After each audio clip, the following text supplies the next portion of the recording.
अभी देखिए तो देश अभी महसूस करने लगा है।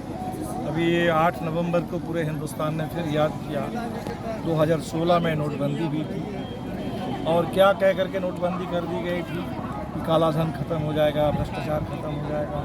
और अभी आप देख सकते हैं कि पूरे देश में किस तरह से जहाँ भी छापा मारो कितने नोट निकल रहे हैं, नेताओं के घर से, मंत्रियों के घर से, बड़े अधिकारियों के घर से।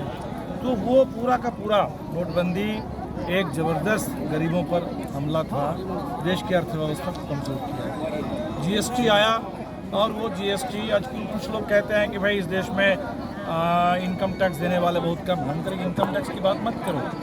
ये जो चावल पर, गेहूं पर, दूध पर, दही पर, आटा पर ये जो आपने टैक्स लगा दिया, क्या वो कोई कम है? देश का हर गरीब वो टैक्स दे रहा है। लेकिन हमारा जो टैक्स का पैसा है, वो टैक्स का पैसा जो बैंक में जाता है, उस पैसे को लूट करके अदानी कहाँ से आए? वो हिंदुस्तान के पूरे बैंकों से कर्ज लेकर के, बैंकों को लूट करके, और अब सरकार के जो सरकार पैरवी करती है उसके लिए दुनिया भर में अभी उनका साम्राज्य बढ़ रहा है। तो हमें लगता है कि मोदी जी ने दरअसल पूरे देश में एक तरह से गरीबों को उनके हक अधिकार छीनने का काम किया है। जो आरक्षण में अभी 10% कहा गया है कि आर्थिक आधार पर आरक्षण दिया है।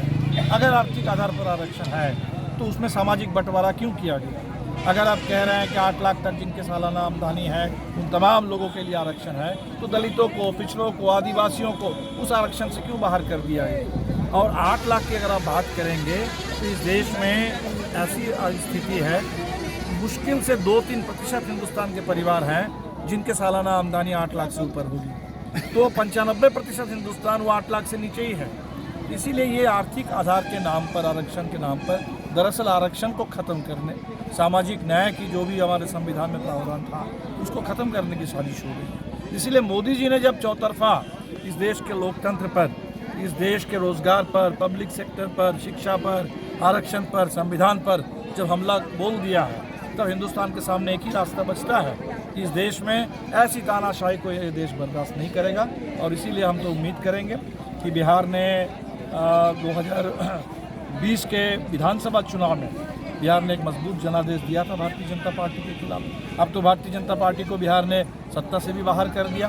तो 24 के चुनाव में बिहार नहीं बल्कि बिहार के तर्ज पर पूरे हिंदुस्तान में इस भारतीय जनता पार्टी और आरएसएस जो आज पूरे देश में सिंगल पार्टी रूल, एक पार्टी का शासन थोपना चाहते हैं, और आरएसएस जो इस पूरे देश में धर्म के नाम पर, संस्कृति के नाम पर जो उसके आड़ में जो राजनीति कर रही है, और पूरे देश में एक अंधविश्वास, अज्ञानता, इस पूरे देश में फिर एक बार जो सामाजिक रूप से पिछड़ापन था उसको थोपने की कोशिश कर रहा है।